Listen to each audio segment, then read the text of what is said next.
ॐ ज्ञानतिमिरान्धस्य ज्ञानाञ्जनशलाकया चक्षुरुन्मीलितं येन तस्मै श्रीगुरवे नमः। श्रीचैतन्यमनोभीष्टं स्थापितं येन भूतले स्वयं रूपकदा मह्यं ददाति स्वपदान्तिकं। वन्देऽहं श्रीगुरुं श्रीयुतपदकमलं श्रीगुरुं वैष्णवांश्च श्रीरूपं साग्रजातं सहगण रघुनाथान्वितं तं सजीवं साद्वैतं सावधूतं परिजनसहितं कृष्णचैतन्यदेवं श्रीराधा कृष्णपादां सहगण ललिता श्रीविशाखान्वितांश्च। नमो ॐ विष्णुपादाय कृष्णप्रेष्ठाय भूतले श्रीमते भक्तिवेदान्तस्वामिन्निति नामिने नमस्ते सारस्वते देवे गौरवाणी प्रचारिणे निर्विशेष शून्यवादी पाश्चात्यदेशतारिणे वाञ्छाकल्पतरुभ्यश्च कृपा सिन्धुभ्य एव च पतितानां पावनेभ्यो वैष्णवेभ्यो नमो नमः। जय श्री कृष्ण चैतन्य प्रभु नित्यानंद श्री अद्वैत गदाधर शिवासादि गौर भक्तवृंद। हरे कृष्ण कृष्ण कृष्ण हरे हरे, हरे राम राम राम हरे हरे। हरे कृष्णा। तो फिर से आप सबके बीच में आके कुछ कृष्ण कथा करने का अवसर मुझे प्राप्त हुआ है। ये मेरे लिए बहुत ही प्रसन्नता की बात है। और मुझे कल रात को ही पता चला और आज हम कहीं जाने और गोकुल धाम में जाने का समय हुआ था, परंतु जब आप सबका संग और विशेष करके परम पूज्य लोकनाथ स्वामी महाराज जी का संग प्राप्त करने की संभावना हुई तो हमने सोचा तो हमें अवश्य आप सबके बीच में आना चाहिए। तो कृष्ण भक्त प्रभु ने मुझसे निवेदन किया कि मैं श्रील रामानुजाचार्य के बारे में कुछ कहूँ, क्योंकि आज उनका आविर्भाव दिवस है। सब जानते हैं कि 4 प्रामाणिक वैष्णव संप्रदाय हैं और इन 4 वैष्णव संप्रदायों से जो व्यक्ति अपने आप को जोड़ लेता है तो निश्चित ही वो भगवत ज्ञान और भगवत भक्ति प्राप्त करता है। इन चारों संप्रदायों में सिद्धांत की दृष्टि से थोड़े भेद हो सकते हैं, परंतु मूल जो सिद्धांत है वो वही है। भगवान श्री हरि हैं। हमारे आराध्य कौन हो, वैकुंठ के भगवान नारायण हो, अयोध्या के श्री राम हो, या द्वारका मथुरा के कृष्ण हो, या वृंदावन के कृष्ण हो, ये इसमें कोई भेद हो सकता है, परंतु हरि भक्ति ये मुख्य बात है। श्रील रामानुजाचार्य ने श्री वैष्णव संप्रदाय में अपना योगदान दिया। श्री वैष्णव संप्रदाय का प्रारंभ लक्ष्मी देवी से होता है, श्री अर्थात लक्ष्मी देवी, और ये संप्रदाय चलती आई हजारों वर्षों तक, लाखों वर्षों पहले से। श्रील रामानुजाचार्य का जन्म लगभग 1000 वर्ष पूर्व हुआ, 1100 वर्ष लगभग, और उन्होंने अपने आप को श्रील यमुनाचार्य से जोड़ दिया। वैसे समय ये चल रहा था कि कलयुग का प्रारंभ था और अनेक लोग वैदिक शास्त्रों में जो यज्ञ की प्रथा है उसका दुरुपयोग करने लगे मांसाहार के कारण। तो जब इस प्रकार से लोग क्रूर होने लगे और वैदिक नियमों का ठीक तरह से पालन नहीं करने लगे, तो फिर भगवान की योजना से बुद्ध देव प्रकट हुए।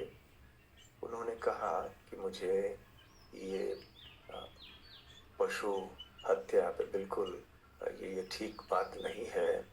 और तो किसी ने कहा कि ये तो वैदिक शास्त्र में लिखा गया है फिर उन्होंने कहा कि मैं वेद शास्त्रों को भी नहीं मानता हूँ, और उन्होंने अहिंसा पे प्रधानता दी। परंतु जैसे जैसे बौद्ध धर्म फैलता गया, वे वैदिक सभ्यता का ह्रास होने लगा। तो फिर भगवान की योजना से वहां पे शिव जी के अंशावतार शंकराचार्य प्रकट हुए। उन्होंने वेदों की स्थापना अवश्य की और बहुत ही विद्वत्ता से प्रचार किया, परंतु साथ साथ जिस सिद्धांत को उन्होंने स्थापित किया वेदों की स्थापना करते करते, वो पूरी तरह से तो नास्तिक नहीं था बौद्ध धर्म की तरह, परंतु वो आस्तिक भी नहीं था। आस्तिक इस दृष्टि से था कि वो वेद को मानते थे, परंतु आस्तिक इस दृष्टि से नहीं था कि वो भगवान के व्यक्तित्व को, भगवान के दिव्य रूप को, भगवान के भक्ति के पथ को नहीं मानते थे। तो उसके थोड़े समय बाद फिर श्रीला रामानुजाचार्य प्रकट हुए। तो श्री पेरुम्बुदुर नाम का एक स्थान है तमिलनाडु में, जहाँ उनका जन्म हुआ। और जब वो उनकी आयु कम थी, उनके पिता का देहांत हो गया, तो उन्होंने अपने परिवार की जिम्मेदारी स्वीकार कर ली। और क्योंकि उस समय शिक्षण गुरुकुल आदि में हुआ करते थे, तो यादव प्रकाश नाम के एक अद्वैतवादी सन्यासी के आश्रम में वो गए। वैसे उनको अद्वैत प्रकाश के, यादव प्रकाश के शिक्षाएं अच्छी नहीं लगी, परंतु संस्कृत, व्याकरण, अलंकार इत्यादि, मीमांसा, ये सारी चीजें उन्होंने सीख तो ली, परंतु ये जो मायावाद सिद्धांत है उसको स्वीकार नहीं किया। एक बार जब वो अपने गुरु की सेवा कर रहे थे, तो एक और शिष्य आए और उन्होंने यादव प्रकाश से एक दार्शनिक प्रश्न पूछा, जिसके उत्तर में यादव प्रकाश ने इस प्रकार का उत्तर दिया, तो जिसको सुन के श्री रामानुजाचार्य, उस समय तरुण थे वो, उनको बहुत बुरा लगा। तो उनकी आंखों से आंसू टपके, और वो आंसू गर्म थे दुख और क्रोध के कारण। तो ऐसे गर्म आंसू जब यादव प्रकाश के शरीर पे गिरे, तो उनको बड़ा आश्चर्य हुआ और उन्होंने पूछा कि ये क्या है, क्या समस्या है। तो फिर रामानुजाचार्य ने कहा कि ये जो व्याख्या आपने की है इस श्लोक के बारे में, ये बिल्कुल सही नहीं है। ये सारे श्लोक अपने आप में बहुत ही हमारे लिए चर्चा के योग्य है, परंतु आज हमारे पास इतना समय नहीं है विस्तार में चर्चा करने के लिए, इसलिए संक्षेप में ही हम वर्णन करने का प्रयास कर रहे हैं। तो फिर उन्होंने कहा कि इस प्रकार की तिरस्कार भाव जो है ये सही नहीं है। और आगे चल के और एक श्लोक की चर्चा हुई, तो उसमें भी जब यादव प्रकाश ने निराकारवाद और मायावाद का प्रचार किया, तो रामानुजाचार्य को बिल्कुल अच्छा नहीं लगा। उन्होंने विरोध किया और यादव प्रकाश ने पूछा कि तुम और भी कोई अच्छी व्याख्या कर सकते हो। तो रामानुजाचार्य ने किया। इसको सुनकर यादव प्रकाश आश्चर्यचकित हो गए और फिर क्रोधित होकर उन्होंने कहा, यदि तुम शंकराचार्य के सिद्धांत को मानना नहीं चाहते हो तो फिर ठीक है, तुम चले जाओ यहाँ से और अपना गुरुकुल या अपना आश्रम शुरू कर लो। और रामानुजाचार्य ने ठीक ऐसे ही किया। तो जब कई सारे शिष्य और छात्र रामानुजाचार्य के पास आने लगे, तो यादव प्रकाश के हृदय में थोड़ी ईर्ष्या जागृत हुई। तो उन्होंने एक षड्यंत्र रचाया अपने छात्रों के साथ में, और गंगा यात्रा के नाम पर वो निकल पड़े और रामानुजाचार्य को भी उन्होंने निमंत्रण दिया। उनकी योजना ये थी कि आगे चल के कहीं वन में रामानुजाचार्य की हत्या की जाए। तो जैसे वो रामानुजाचार्य को तो ऐसे साफ हृदय के थे, उन्होंने ऐसे सोचा नहीं कि इस प्रकार के का षड्यंत्र ये रचाएंगे। तो खैर वो निकल पड़े, परंतु गोविंद नाम के एक और शिष्य थे यादवाचार्य के, जो कि इनके भाई थे रामानुजाचार्य के। तो इन शिष्यों ने गोविंद को बताया और आगे चल के गोविंद ने फिर रामानुजाचार्य को एकांत में जाके बतलाया। तब रामानुजाचार्य वहां से तुरंत निकल पड़े और गोविंद ने आकर ये झूठी खबर फैलाई कि हम जब जंगल में गए थे तो एक शेर आया और शेर ने रामानुजाचार्य के ऊपर आक्रमण किया और उनको मार दिया। तो बाहर से तो यादव प्रकाश और उनके छात्रों ने अपने आनंद को व्यक्त किया, अपने दुख को व्यक्त किया, परंतु अंदर से सभी सुखी थे कि चलो अभी हमारे मार्ग से बहुत बड़ा कांटा निकल गया। जैसे रामानुजाचार्य आगे चलते गए वापस, उन्हें पता नहीं चला कि कौन सा मार्ग लेना है। चलते चलते चलते अंततः वो थक गए और बैठ गए, और उधर एक दंपति वहां से जा रहे थे। तो उन्होंने कहा हमारे साथ चलो, हम भी जा रहे हैं। तो उनके साथ आए और देखा कि अचानक वो वन के तट तक पहुंच गए हैं, और जब घूम के देखा तो ये जो दंपति थे वो दिखाई नहीं पड़ रहे थे। फिर आगे चल के देखा कि सामने एक शहर है और वो है कांचीपुरम। तो कांचीपुरम में जब वो गए तो उनको और कुछ बताया नहीं इन्होंने कि क्या हुआ था। तो फिर वहाँ पे बसे, और कई महीने बाद यादवाचार्य अपने छात्रों को लेकर फिर से आए, और उनको बड़ा धक्का पहुंचा कि अरे हमने तो सोचा रामानुजाचार्य की मृत्यु हो गई थी, अब ये क्या हो गया, रामानुज यहाँ पर आ गए। तो खैर वहाँ पर कांचीपुरम में रहे रामानुज, और एकांत में रह के वो अपनी पढ़ाई करते थे। उस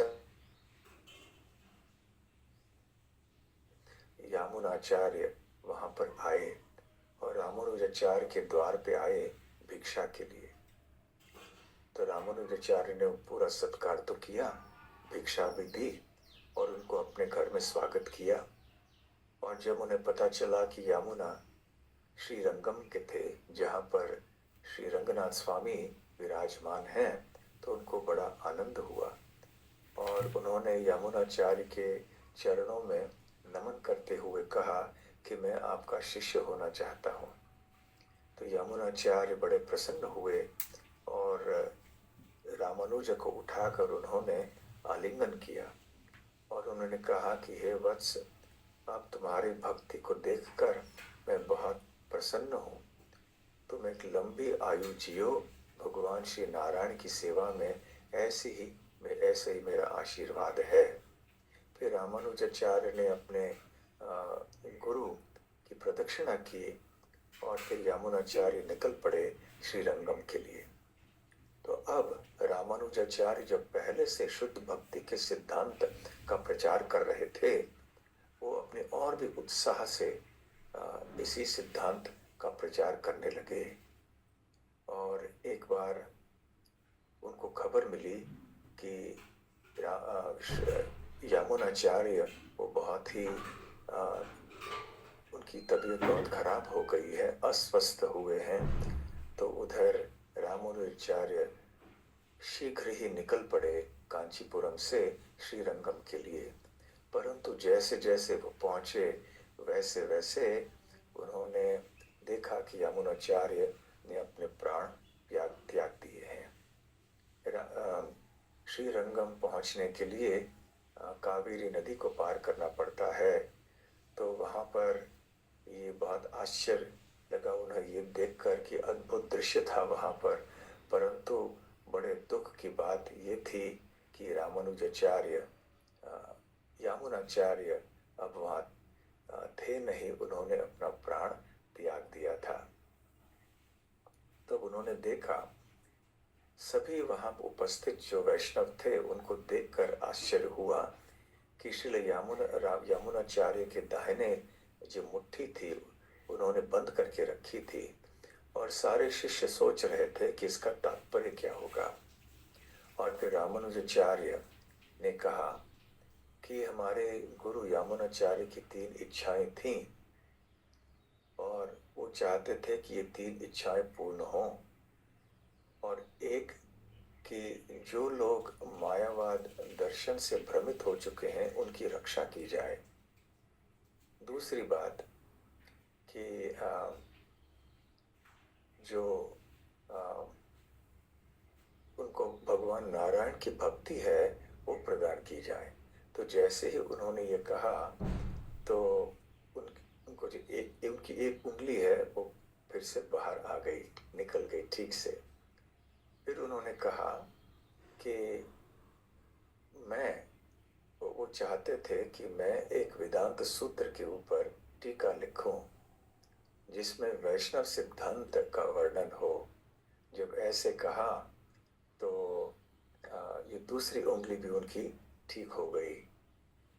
और फिर तीसरी बात उन्होंने कहा, पराशर मुनि जो बहुत प्राचीन काल के मुनि थे जिन्होंने कि जीव और भगवान के बीच में संबंध की स्थापना की, उनके पीछे मैं मेरे एक शिष्य का नाम रखूंगा। तो जब ये हुआ तो तीनों जो उंगलियां हैं यमुनाचार्य की वो सामने आ गई और सारे भक्त वहां विस्मित रह गए और उन्होंने सोचा कि रामानुजाचार्य ही हमारे संप्रदाय के, हमारे आंदोलन के प्रमुख होने चाहिए। और उन्होंने फिर रामानुज को उनके आध्यात्मिक नेता के रूप में स्वीकार किया। वैसे काफी समय बीतता गया और श्री रामानुजाचार्य ने आगे चल के खूब प्रचार किया, जगह जगह जाकर वैष्णव सिद्धांत की स्थापना करते और जो ऐसे दर्शन थे, फिलॉसफी जो कि वैष्णव सिद्धांत के विरुद्ध थे, वो उनका खंडन करते। जगह जगह जाकर बड़े बड़े विद्वानों के साथ में ऐसे वाद करते, उनको हराते और उनको वैष्णव बनाते। श्रील भक्ति विनोद ठाकुर ऐसे कहते हैं कि श्री चैतन्य महाप्रभु ने चारों वैष्णव संप्रदायों से दो दो बिंदु, दो दो महत्वपूर्ण बातें स्वीकार की हैं। तो उन्होंने श्री वैष्णव संप्रदाय से ये 2 महत्वपूर्ण बातें स्वीकार की। इनके ऊपर श्रील यमुनाचार्य और श्री रामानुजाचार्य और उनके बाद भी आने वाले जितने भी वैष्णव संत हैं उन सब के पहले भी इन 2 सिद्धांतों के ऊपर बहुत जोर दिया था। एक है शुद्ध भक्ति का सिद्धांत जिसमें कोई कर्म और ज्ञान का मिश्रण न हो, और दूसरी बात है वैष्णव सेवा। तो हम देखते हैं कि चैतन्य महाप्रभु के आंदोलन में ये 2 बातें भी कितनी महत्वपूर्ण है। श्रील रामानुजाचार्य ने अपने मठ की स्थापना की, किस प्रकार से अच्छा विग्रह की सेवा होनी चाहिए, वैष्णव का आचार इत्यादि कैसे होना चाहिए और वैष्णव सिद्धांत क्या है, बहुत ही बारीकी में और विस्तार में उन्होंने व्याख्या की, उन्होंने ग्रंथों की रचना की। इसलिए श्री वैष्णव संप्रदाय को उन्होंने एक बहुत शक्तिशाली आधार या बुनियाद बना के ये बहुत बड़ा योगदान किया। श्रील रामानुजाचार्य के हम सब बहुत आभारी हैं कि उन्होंने इस प्रकार से वैष्णव धर्म की स्थापना इतने बड़े पैमाने पर दक्षिण भारत में की। श्रील भक्ति विनोद ठाकुर और उनके आगे भी अनेक आचार्य, उन्होंने श्री रामानुजाचार्य के शिक्षाओं को पढ़ा, उनसे बहुत प्रभावित हुए। तो आज उनके आविर्भाव दिवस पर हम अवश्य प्रार्थना कर सकते हैं कि वो हमारे ऊपर कृपा करें और शुद्ध भक्ति और वैष्णव सेवा ये 2 चीजें हमें प्रदान कर दें। हरे कृष्ण कृष्ण कृष्ण हरे हरे, हरे राम राम राम हरे हरे। श्रील रामानुजाचार्य की जय, श्रील प्रभुपाद की जय। गौर प्रेमानंदे हरि हरि बोल। बहुत बहुत धन्यवाद। बहुत बहुत धन्यवाद महाराज जी के संग सानिध्य और मार्गदर्शन के लिए। सभी भक्तों से अनुरोध है, हमारी परंपरागत पद्धति से महामंत्र का उच्चारण करके हम परम पूज्य श्री भक्ति रसामृत स्वामी महाराज का हृदयपूर्वक आभार व्यक्त करते हैं आज के इस सत्र के लिए।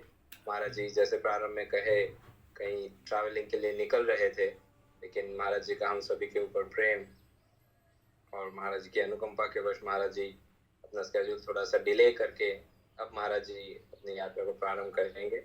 तो सभी से अनुरोध है कि महामंत्र का उच्चारण करके हम महाराज जी का हृदयपूर्वक आभार व्यक्त करते हैं। हरे कृष्णा कृष्ण कृष्ण हरे हरे, हरे राम राम राम हरे हरे। और महाराज जी सभी भक्तों की ओर से on behalf of all the devotees would like to beg your mercy at lotus feet के भविष्य में भी हमें आपका संग सानिध्य और मार्गदर्शन प्रदान कीजिए, ताकि हम श्री प्रभुपाद जी के गुरु गौरांग के मिशन में किसी न किसी रूप से कार्यरत रहे। ऐसी प्रार्थनाओं के साथ महाराज जी आपके चरणों में पुनः पुनः दंडवत अर्पण करते हुए आज के सत्र को यहीं विराम देंगे। Thank you very much Maharaj. Thank you. Okay.